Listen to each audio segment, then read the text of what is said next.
بسم اللہ الرحمن الرحیم۔ بسم اللہ الرحمن الرحیم۔ السلام علیکم ورحمۃ اللہ وبرکاتہ۔ امید ہے آپ تمام احباب خیر و عافیت سے ہوں گے۔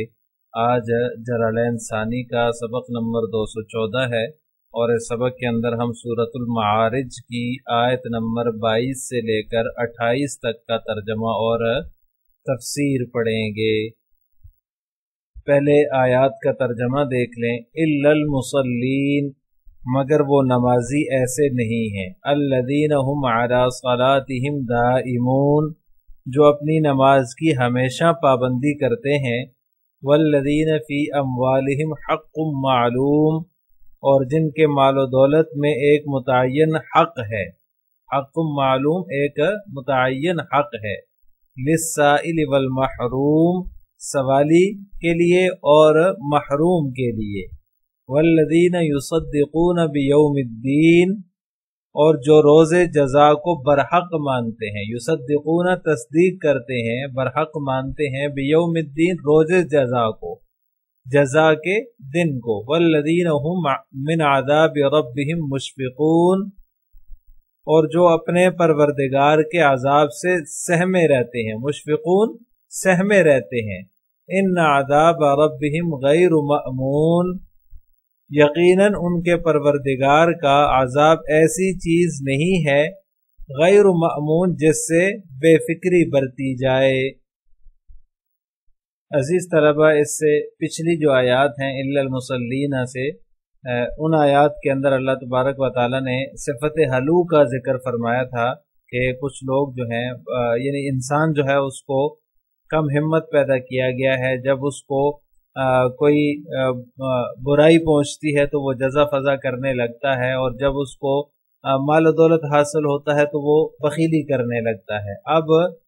صفت حلو سے جو لوگ متصف نہیں ہیں، ان کی صفات کا اللہ تبارک و تعالی الا المصلین الذین هم علی صلاتهم دائمون سے ان کی صفات کا بیان فرما رہے ہیں۔ تو سب سے پہلے اللہ تبارک و تعالی نے نمازیوں کا ذکر فرمایا، یعنی جو لوگ نمازی ہیں اور وہ اپنی نماز کی حفاظت کرتے ہیں اور پابندی سے نماز ادا کرتے ہیں، تو ایسے لوگ جو ہے وہ اس صفت سے متصف نہیں ہیں۔ دائمون یعنی کہ ہمیشہ جو ہے وہ اس کے اوپر کاربند رہتے ہیں، نماز کے اوپر دوام سے محفوظ ہے۔ یہ علامہ آلوسی رحمہ اللہ تعالی اس کی تفسیر میں جو ہے وہ اپنی تفسیر میں لکھتے ہیں، تفسیر روح المعانی کے اندر، ای مواظبون علی ادائہ، اس کی ادائیگی پر وہ مواظبت رکھتے ہیں، ہمیشگی سے ادا کرتے ہیں، اور جو ہے وہ نمازوں میں ذرا سا بھی خلل وہ گوارا نہیں کرتے، اور دیگر جو ان کی مصروفیات ہیں، جو دیگر مشغولیتیں ہیں، وہ مشغولیتیں انہیں نماز سے نہیں ہٹا سکتی۔ اور اس کے بعد انہوں نے فرمایا دائمون ای لا یلتفتون فیہا، یعنی جب نماز پڑھنے لگتے ہیں تو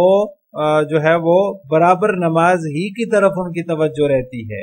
ان کو جو ہے وہ ادھر ادھر کا خیال نہیں آتا، ادھر ادھر کی باتیں وہ نہیں سوچتے، اور نہ ہی وہ دائیں بائیں دیکھتے ہیں، بلکہ نماز ہی کی طرف متوجہ ہو کر پورے خشوع خضوع کے ساتھ جو ہے وہ نماز ادا کرتے ہیں۔ اور اس کے بعد دوسرے وہ لوگ جو صفت حلو سے متصف نہیں ہیں، وہ ہیں والذین فی اموالہم حق معلوم، ان لوگوں کا تذکرہ فرمایا ہے جن کے مالوں میں سوالی اور محروم کا حق معلوم ہے، متعین ہے، یعنی کہ جو سوال کرنے والے لوگ ہیں انہیں بھی وہ اپنے اموال میں سے دیتے ہیں، اور ان لوگوں کو بھی دیتے ہیں جو سوال نہیں کرتے، سوال کرنے کا، مانگنے تانگنے کا ان کا مزاج نہیں ہے، وہ اپنی حاجتیں دبائے بیٹھے ہوتے ہیں۔ محروم کہتے ہیں یعنی ضرورت مند تو ہو لیکن وہ اپنی ضرورت کا اظہار نہ کرے، اس کو محروم کہا جاتا ہے۔ سائل جو ہوتا ہے وہ محتاج تو ہوتا ہے، اس کو ضرورت تو ہوتی ہے، لیکن وہ اپنی ضرورت کا، اپنی جو ہے وہ اس کا سوال کر لیتا ہے اور وہ مانگ لیتا ہے، اس کو سائل کہا جاتا ہے۔ اور محروم جو اپنی جو ہے وہ حاجت کو دبائے بیٹھا ہو اور اموال سے وہ محروم رہتا ہو، یعنی کہ جو مانگنے والے ہوتے ہیں لوگ ان کو تو دے دیتے ہیں، لیکن جو نہیں مانگتا عام طور پر لوگوں کی توجہ ان کی طرف نہیں جاتی، اس کو یا جو نہیں مانگنے والے ہوتے ان کو وہ مال نہیں دیا جاتا، وہ محروم رہ جاتے ہیں اس مال سے، اس وجہ سے ان کو محروم کا جو ہے وہ یہاں بیان کیا گیا ہے کہ وہ محروم ہے۔ تو ایسے لوگ جو جن کے اموال کے اندر جو ہے وہ ایک متعین حق ہے، ان لوگوں کا بھی جو محروم ہے اور ان لوگوں کے لیے بھی جو سائل ہیں، یعنی سوال کرنے والے اور سوال سے جو ہے وہ بچنے والے، ان دونوں کا متعین حق ہے۔ جو سوال کرتے ہیں ان کو بھی وہ جو ہے وہ اصحاب خیر جو ہیں وہ دے دیتے ہیں، اور جو سوال نہیں کرتے وہ بھی ان کے مال سے محروم نہیں رہتے، بلکہ ان کو بھی وہ جا کر دے دیتے ہیں۔ اس انتظار میں نہیں رہتے کہ کوئی شخص مانگے گا تو تب دیں گے، وہ خود ہی اپنے اموال میں ان کا ایک حق متعین رکھتے ہیں اور ان تک پہنچا دیتے ہیں۔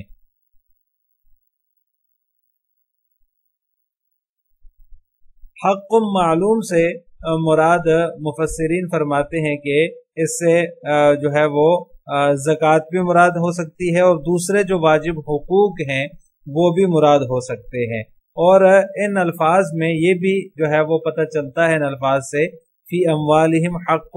معلوم سے، کہ یہ جو زکوٰۃ وغیرہ غریبوں کو دی جاتی ہے تو یہ کوئی احسان نہیں ہے، بلکہ یہ تو ان کا حق ہے، کیونکہ اللہ تعالیٰ نے اس کو یہاں حق معلوم حق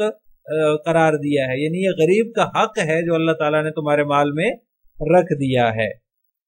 بعض حضرات نے حق معلوم سے جو ہے وہ زکوٰۃ مراد لی ہے، اور بعض حضرات نے فرمایا کہ اس سے وہ حق مراد ہے جو صاحب مال خود اپنے اوپر متعین کر لیتا ہے، اپنے لیے مقرر کر لیتا ہے کہ مہینے میں، ہفتے میں یا روزانہ یا اپنی آمدنی میں سے کچھ فیصد جو ہے وہ اللہ کی راہ میں خرچ کرے گا، تو اس کو حق معلوم کہا جاتا ہے۔ گویا کہ دونوں طرح کی تفسیریں ہیں، زکوٰۃ بھی مراد ہو سکتی ہے حق معلوم سے، اور اسی طرح جو ہے وہ حق بھی مراد ہو سکتا ہے جو صاحب مال خود اپنے لیے متعین کر لے۔ والذین یصدقون بیوم الدین، تیسرے نمبر پر اللہ تبارک و تعالیٰ نے ان لوگوں کا تذکرہ فرمایا جو صفت حلو سے متصف نہیں ہیں، وہ لوگ ہیں جو روز جزا کی تصدیق کرتے ہیں۔ یصدقون بیوم الدین، جو قیامت کے دن کی تصدیق کرتے ہیں۔ علامہ علوسی رحمہ اللہ تعالیٰ نے لکھا ہے کہ یہ جو جانی اور مالی عبادات جن کا ذکر ہوا ہے، یعنی کہ مسلین جو نماز ہے یہ جانی عبادت ہے، اور والذین فی اموالہم حق معلوم یہ مالی عبادت ہے۔ اس میں جو لگے ہوئے ہیں اس عبادت کے اجر و ثواب کی دل سے جو ہے وہ آرزو رکھتے ہیں، سچے دل سے جو ہے وہ ان کو تمنا ہوتی ہے کہ اس کا ہمیں اجر و ثواب ملے گا، اور آخرت کے لیے اپنی جانوں کو نیک کاموں میں لگاتے رہتے ہیں، تھکاتے رہتے ہیں، تو قیامت کے دن پر جو ہے وہ ان کا ایمان بھی ہوتا ہے۔ بغیر ایمان کے یہ ممکن نہیں ہے کہ کوئی شخص مومن ہی نہ ہو اور وہ جو ہے کیا نام ہے اپنے اموال میں جو ہے وہ غریبوں کو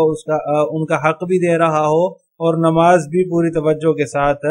پڑھ رہا ہو۔ تو لہٰذا ایمان جو ہے وہ ضروری ہے، ایمان کے بغیر کوئی شخص مومن ہو ہی نہیں سکتا، تو قیامت کے دن پر ایمان لانا بھی ضروری ہے۔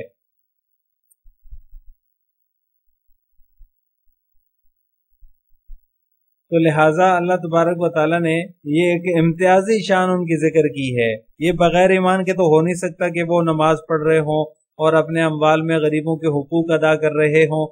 جو ہے وہ زکوٰۃ ادا کر رہے ہوں، باقی حقوق واجبہ جو متعلق ہوتے ہیں وہ ادا کر رہے ہوں، لیکن پھر بھی یصدقون بیوم الدین، یہ شرط اللہ تبارک و تعالیٰ نے لگائی ہے کہ جو ہے وہ روز قیامت پر ایمان رکھتے ہوں، اس کی تصدیق کرتے ہوں، تو یہ ان کی ایک امتیازی شان ہے۔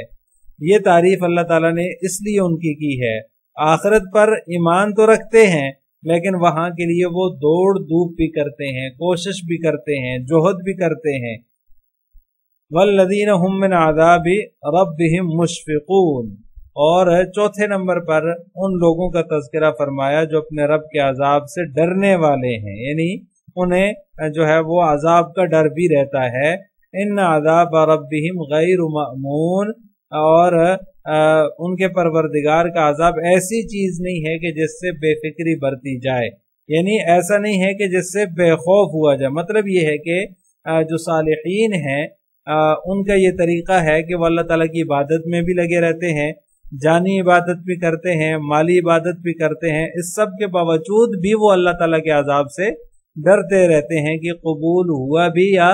نہیں ہوا۔ جو اعمال کیے ہیں ان کے علاوہ کتنے اعمال ایسے ہیں جو ہم سے چھوٹ گئے ہیں، ان کی طرف بھی دھیان ان کا رہتا ہے، اور اپنی ہر طرح کی جو لغزش ہوتی ہے، کمی کوتاہی ہوتی ہے، معصیت جو ہوتی ہے، اس کی طرف بھی ان کا خیال رہتا ہے کہ کہیں اس پر محاسبہ نہ ہو، مواخذہ نہ ہو، اس سے وہ ڈرتے رہتے ہیں۔ اپنے اعمال پر بھروسہ کر کے بے فکر ہو کر نہیں بیٹھ جاتے، جیسے سورہ مومنون کے اندر اللہ تبارک و تعالیٰ نے فرمایا والذین یؤتون ما آتوا وقلوبہم وجلۃ انہم الی ربہم راجعون، جو لوگ دیتے ہیں جو کچھ انہوں نے دیا اس حال میں کہ ان کے دل ڈرتے رہتے ہیں کہ وہ اپنے رب کی طرف لوٹنے والے ہیں، یعنی اللہ کے عذاب سے مطمئن ہو کر بیٹھ جانا یہ مسلمان کی یا مومن کی شان نہیں ہے۔ خوف اور طمع دونوں ساتھ ساتھ ہونی چاہیے، طمع بھی ہو، امید بھی ہو اللہ تعالیٰ کی رحمت سے، اور ساتھ ساتھ اللہ تعالیٰ کا خوف بھی دل میں رہنا چاہیے۔ اب ان آیات کی تفسیر جلالین ملاحظہ ہو، الا المصلین ای المؤمنین، مگر نمازی لوگ ایسے نہیں ہیں، یعنی کہ جو مومن ہیں اپنی نمازوں کی جو پابندی کرتے ہیں، الذین هم علی صلاتہم دائمون، اپنی نمازوں کی پابندی کرتے ہیں، وہ لوگ صفت حلو سے متصف نہیں ہیں، جس صفت حلو کا بیان پچھلی آیات میں ہوا ہے کہ انسان کا ہمت پیدا کیا گیا ہے، جب اس کو جو ہے وہ کوئی برائی پہنچتی ہے تو وہ جزا فضا کرنے لگتا ہے، اور جب اس کو کوئی بلائی پہنچتی ہے، مال اور دولت حاصل ہوتی ہے، تو وہ اس میں کنجوسی سے بخل سے کام لینے لگتا ہے۔ تو نمازی لوگ جو ہیں، جو مومنین ہیں، وہ ایسے نہیں ہیں۔ ایسے مومنین جو اپنے نمازوں کی پابندی کرتے ہیں، دائمون مواظبون، یعنی مواظبت اختیار کرتے ہیں، ان میں جو ہے وہ ایک تو نمازوں کی طرف ہمیشہ ان کی توجہ رہتی ہے، اور دوسرا یہ کہ ان کی مشغولیتیں جو ہے وہ ان کی توجہ کو نماز کی طرف سے نہیں ہٹا سکتی۔ والذین فی اموالہم حق معلوم، اور وہ لوگ جن کے اموال میں ایک متعین حق ہے، وہ لوگ بھی ایسے نہیں ہیں۔ ہوا الزکوۃ، حق معلوم سے مراد مصنف نے زکوٰۃ لی ہے، یعنی کہ متعین حق جو ہے وہ زکوٰۃ کا حق ہے۔ اسی طرح ایک اور تفسیر بھی میں نے آپ کے سامنے ذکر کی کہ یہاں تو مصنف نے زکوٰۃ مراد لی ہے حق معلوم سے، لیکن اس سے وہ حق بھی مراد ہو سکتا ہے جو کوئی خود اپنے مال میں مقرر کر لے، ماہانہ، ہفتہ واری یا پھر روزانہ کی بنیاد پر، کہ میں اتنا مال جو ہے وہ اللہ کے راستے میں خرچ کروں گا، اپنی آمدن کا اتنا حصہ کوئی فیصد متعین کر لے کہ وہ میں اللہ کے راستے میں خرچ کروں گا، وہ بھی اس سے مراد ہو سکتا ہے۔ للسائل والمحروم، سائل کے لیے اور محروم کے لیے، یعنی جو سوال کرنے والا ہے اس کے لیے بھی، اور جو سوال کرنے والا نہیں ہے اس کے لیے بھی حق ہے، اس کے مال کے اندر حق متعین ہے۔ المتعفف عن السؤال فیحرم، یہ محروم کی تفسیر مصنف ذکر فرما رہے ہیں کہ محروم وہ ہوتا ہے جو سوال سے اجتناب کرے، وہ محروم ہے، یعنی کہ جو سوال کرنے سے اپنے مزاج کی وجہ سے یا کسی بھی وجہ سے، شرم کی وجہ سے، جھجک کی وجہ سے وہ مانگ نہیں سکتا لیکن وہ حقدار ہے، اس کو محروم کہا جاتا ہے۔ والذین یصدقون بیوم الدین، اور جو لوگ جو ہے روز قیامت کی تصدیق کرنے والے ہیں، وہ بھی صفت حلو سے متصف نہیں ہیں، ان کے اندر بھی یہ صفت نہیں پائی جاتی۔